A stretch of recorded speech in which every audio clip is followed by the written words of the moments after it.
Welcome to This Just In, the show bringing you the latest advancements in healthcare, strategy, innovation, and public policy.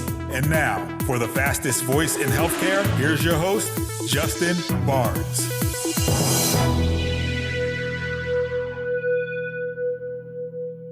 Thank you for tuning in and welcome to This Just In. I'm your host, Justin Barnes. In these segments, I'll bring you the latest advancements in healthcare, strategy, innovation, and public policy. As always, we're broadcasting from the This Just In studios on the Business Radio X network, as well as the Healthcare Now radio network.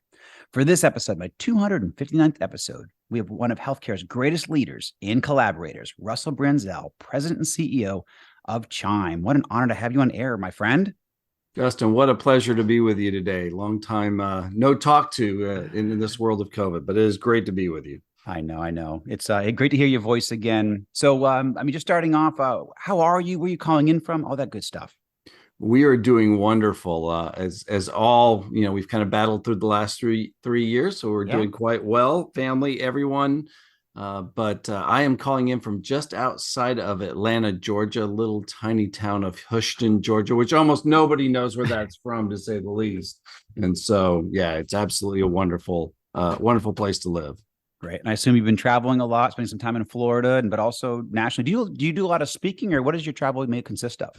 So, we do a lot of traveling. About 50% of the job and about 50% of our organization spends time on the road. And so it's everything from formal education events and speaking gigs, anything we need to. Right now, we are doing a lot of professional development around the world. We have 6 or 7 programs this year alone, just in the UK, but we spend time just about everywhere around the world trying to help everyone elevate their jobs and elevate their careers.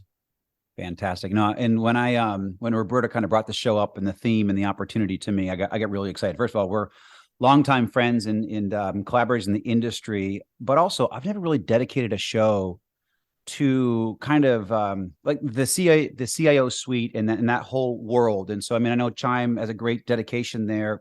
Obviously a global leader in that realm. So certainly excited for the show and to learn more and dedicate this time. In that vein, give us a brief history of CHIME. Where CHIME come from and the evolution there? Yeah, so it's actually kind of apropos that we're holding this one now, because this is our 30th anniversary year. We are celebrating 30 years of being in existence. So we started, it was actually founded in 92. So we're just exiting our 30th year. It was really founded by some of the pioneers of the role of CIO, really even all the way back to data management and people as well as I do, the John Glassers of the world, sure, who realized there was something coming, and they weren't quite sure exactly what it was, but what they did know is that significant leadership was going to be necessary to really drive forward an agenda that included, at that time, something as simple as calling it computing. And that things were going to emerge, personal computers, larger computers, that it was going to impact healthcare.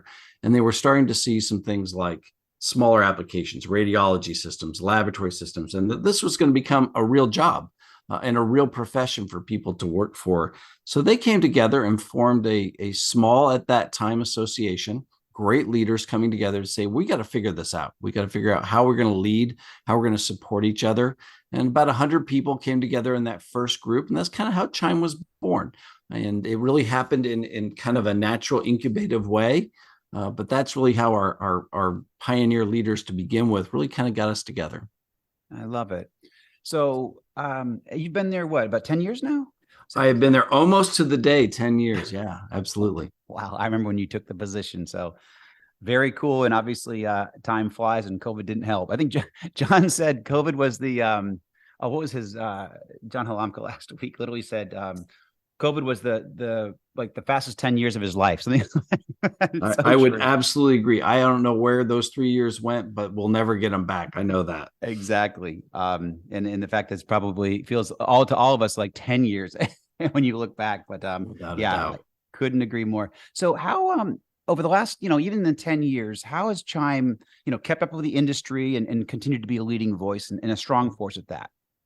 It's interesting. As we were getting ready for kind of our 30th anniversary celebrations, we took a little bit of time to be retrospective and thinking about that. And not just the 10 years, but really what I would call waves of change that have occurred over the last 3 decades. In particular, the last decade has been monumental in that we were exiting a period of what we might want to call the software heyday, as EMRs were really becoming the thing about 10 years ago. We really spent a lot of time and effort to get that portion of automation in the industry moving and really implemented in a substantial and meaningful way. And what has occurred since then is what we could probably refer to as truly the digitization of healthcare. It wasn't just the automation of some software and some practices. What we've really seen over the last 10 years is at least the emergence and the propellant of us to move forward in really truly digitizing, like many other industries have done, our industry, our workflow. Now, we are nowhere near done, but that's really what we've seen. And it really has caused dramatic changes in the profession. It's caused very dramatic changes in the way healthcare is operated. And that's created both tensions and opportunities all at the same time. We've been very fortunate, and as you know, CHIME very well, we are led by real practitioners in the field. I was one of those many years ago on the board, but our board is always cycling through some of the best and brightest minds, ladies and gentlemen, that work in our field every single day. And so they're always kind of pushing us forward with clear vision, clear strategy, and clear direction on how to support the industry, how to support our members, and really how to drive the change that's needed in the industry. Yeah, and I love it, Russ. So tell me about your board currently now. I mean, how do you select board members? I mean, I'm sure that your community votes on that, but how do you balance between different constituencies? Because it's always interesting how organizations like yours do that. So. Yeah, like many associations, we are a representative governance, meaning our members come directly from our board members come directly from our membership, and then they're cycled through on about a 3-year cycle. One person gets to spend a 4th year if they serve as chair. But with each group, we get about 3 years through the cycle. They have to nominate themselves or be nominated to run for the board. Then there's kind of a traditional cut down process that's happening through a nominating committee, but then it goes to the full membership to vote, and 3 people are selected every single year. Tough position to get, and that's for our representatives of our CHIME organization. That's the provider facing organization that we run, but we also have a foundation, which is our vendor community. They also compete every single year, the similar process for one position. I always jokingly say that is the hardest position to get in healthcare, at least healthcare IT, because only one person gets it every year, and they all cycle through together. So it's both good and bad. When you get really great board members like we do, it's great that they're there, but before you know it and they get full up to speed, they actually head out the door after 3 or 4 years. But it is such a blessing to serve with not just people that are smart and amazing leaders, but also dear friends for the last 15, 20 years. Absolutely. How many people serve on the board at any given time? It depends. There's a little bit of a cycling that you can do with different numbers, but we usually have around 15 or 16 on the CHIME board. Okay. And then we end up with just about that same number now. We went through some bylaw changes last year, about the same number on our foundation board. And then we've got a few other organizations that we run as well, our education foundation and a few other things that are out there that we run, in particular Association for CISOs, CTOs, and Chief Analytics Officers as well. But the main 2 boards, the CHIME and CHIME Foundation, right around 15 people on a rotating cycle. Okay, excellent. And we touched on this a little bit, but what makes CHIME unique in the health IT space? So I think this goes way back, all the way to the beginning of CHIME, and I think we've tried to carry that, despite changes that we all have to make in all of our organizations to both remain relevant and competitive as we move forward. But CHIME was born out of a relational model. It was people coming together to help each other, to help get through this crazy thing we call health IT, this crazy industry we work in called healthcare, which at any given time has its own dramatic impact or dramatic events that are occurring, or the world itself affects us and we have to deal with it. The last 5 years alone have been pretty crazy for our leaders in healthcare. And I think the point that always comes together is, and you've experienced this, whether it be a fall forum or a spring event or a smaller event we might run, we jokingly call it a family reunion. And it's everyone coming together really in a relational way, yes, to learn, yes, to solve some really difficult problems in our industry, but also to support each other in a very meaningful way. And some of our dearest friends, I know you as well, some of our dearest friends are the people that we've known for 5, 10, 20, or maybe as much as 30 years. And CHIME's kind of been a focal point to not only bring those people together, but also to keep them together and support each other. We most recently lost one of our dearest friends, Tim Stedheimer, one of my dearest persons I've traveled with for years. And the number of people that reached out from the CHIME community to not only be supportive of us that lost a dear friend, but also for him and his family. That CHIME community and that professional community was really that important during that period of time. Absolutely. Absolutely. Thank you, Russ. And for those just tuning in, we're speaking with longtime industry veteran Russell Branzell, President and CEO of CHIME. So you mentioned the CHIME Foundation and the CHIME Educational Foundation. Why two foundations and how are they different? Yeah, so the CHIME Foundation itself is a community for our vendor partners. We actually don't call them vendors, but I'll do it today for point of reference. Yes. We just refer to them as our foundation partners. And that is the belief that the provider communities, the CIOs, the digital health leaders that are out there have to partner with the vendor community. In this case, we'll call them the foundation partners, because if those two communities come together in a meaningful way, then maybe 1 + 1 can equal 3. And we want to defy traditional math and the fact that we believe we can become accelerants together if we do really good things together moving forward. And that really is why we keep the CHIME world and the CHIME Foundation, because they have unique needs, unique certification needs, education needs, but we also bring them together through formal events and formal activities. The Ed Foundation was formed, I believe now, about 15 or 16 years ago. And it was because we looked around and we saw two significant gaps in the future of healthcare. One, we saw a significant gap in just investment alone in the future leaders. And we knew that there were, at that time, especially small, rural, or disadvantaged health systems, hospitals, medical offices that did not have the resources to get the formal education, certification, and support they needed to be able to do the jobs well. The other is we saw, even back then, the boards then saw an opportunity to help with diversity, help with gender diversity, to help with ethnicity diversity. And even today, still a significant problem and significant opportunity for us to continue to invest in. And they knew if they built an environment where there was a nonprofit 501c3 that could provide scholarships, support, other things for our industry to try to influence that. We have given away millions and millions and millions of dollars through our Ed Foundation to support just that. In just 1 year, we gave over $200,000 in scholarships to women and minority applicants to go through not just our programs, but to go through other programs and other events. And I think that's part of the mission of CHIME, is to support the industry at both a macro and a micro level.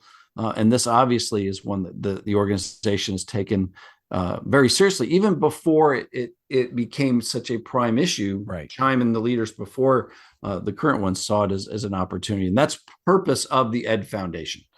We all support it. Just about all of us in the industry support that, including our own personal funds to help fund some of those scholarships. Love it. No, very impressive, Russ. That's excellent. So, looking at CHIME and what you guys are thinking about strategically over the next couple of years, what are going to be your priorities? So we think we're seeing some real macro level trends coming together as we focus on what is occurring. And you mentioned this a little bit earlier. We used to be known, and probably still are known, as the CIO organization. But if you look around at the plethora of titles now of people in those roles, Chief Health Information Officer, Chief Digital Officer, Chief Transformation Officer, and I'd still say a significant portion of those skill sets are still the same. But what we're seeing is an explosion of the requirements of the position. So first and foremost, we were going to do what we always do, which is support the people in those positions that are members in our organization, both through skills development, through certifications, but also with education and opportunities for them to serve in the industry. And so first and foremost, we have to be about what our members need. But I think the other side of this is what we have also become known for, and that is to become an advocate for and an absolute powerhouse in Washington, D.C. with our team there, but also bringing our volunteer army together in our members to represent the industry in a meaningful way, both on the Hill, both in the agencies and the work that is going on there, to really be the voice of the industry. And that's our goal, is to be a leading voice in the industry. You know as well as anybody, I know you've talked about this on your programs, cybersecurity is right up there on any given day, the number one terror issue with any of our members. It absolutely is one that has everybody worried. So we spend every single day. Matter of fact, this week we had people on the Hill working with our legislators, working with agencies to try to better position our members and their organizations to battle this as we move forward. But we also see major changes coming in the industry. The industry itself is becoming a much different place. The traditional walls of the hospital that we supported for years have come crumbling down. The ecosystem is so much bigger now, down to even a small unit, meaning somebody where they live, where we need to support them in their home or a distant environment with distant medicine or telemedicine that might be occurring. So now we have to think about healthcare on such a macro leadership level, where we used to think about it as our hospital or a clinic or an environment. We have to think about things on such a macro level and position our services and supporting our members to match that. I love it. And yeah, kind of, I mean, a follow-up there is not only, you know, the expansive nature, but also just with CIO in general. I mean, and if you look back over the last 20, 25 years of how that role has expanded and just the number, you know, in every way. Articulate for my audience the importance of that role, because a lot of us, I mean, we see so much burnout, we see so much expansion, and just the critical nature. But how important is that role in today's hospital and health system? Well, I think nothing amplifies this more than what occurred at the beginning of 2020 and the work that had been done by so many leaders, including yourself and so many others out there, for 10, 15 years in positioning, that in a matter of sometimes hours or days, entire workforce was shifted to work from at home. Right. Entire medical operations were shifted to telemedicine. All that was done because the work of, and I'm not going to say the CIO, but the overall leadership of organizations, in particular, the technology leadership, to position an organization to be able to move when it needs to move. I think this amplifies that role, and that roles need to be forward thinking in such a way to wherever the organization needs to go in the future. We've now created an agile environment, a technology platform that can actually support not just the clinical business, but the operational business as things change and continue to move. I had a boss in Colorado, wonderful person, Dr. Rulon Stacy, who used to say, no matter where I tell you we need to go, you need to be ready. And in any given moment, may come down and contradict myself yesterday on where we need to go, and you better be agile and be ready to move with the technology that's there. I think that's the world that every one of our leaders live in now. And if anything else, they're driving the change, not just supporting the change. They're helping organizations strategically drive to where they need to be in the future. Wow. So yeah, phenomenal. Tell me, I guess, what are some of the skill sets that you see are going to be really important? Because I mean, I have actually probably 10% of my audience are CIOs, to be honest. So it's an extremely timely show. But what are some of the skill sets that you see today, but also evolving over the next, say, 5 years for a CIO? I know it's a tough question, but. Yeah, it's interesting. And it's not as actually as difficult as you think, because we've actually put quite a bit of thought to this. Actually, about 17 years ago, CHIME, and I was one of the CIO members, a member of the organization that participated with Gartner. And we developed this 2.0 scale of where the CIO and the technology leadership should be moving to be kind of a business focused driven position as we move forward. But as we've developed now, and I hate using all the numbers, but I'll use them anyway, kind of this 3.0 mindset, this new transformational, and I actually prefer the term revolutionary type leader that is trying to radically change the way healthcare is being delivered and the outcomes that are there. We actually went out and did some evaluation, and I won't give these in any particular order, but these are things that actually really resonated. First and foremost, relationship management skills. The CIO or the digital health leader now has to have relationships and meaningful thought processes with huge audiences inside of a community, a state, a region. Never mind, you think about some of these really large health systems that are in multiple states, if not all the states. And they have to be able to build meaningful, deep relationships in a very short period of time.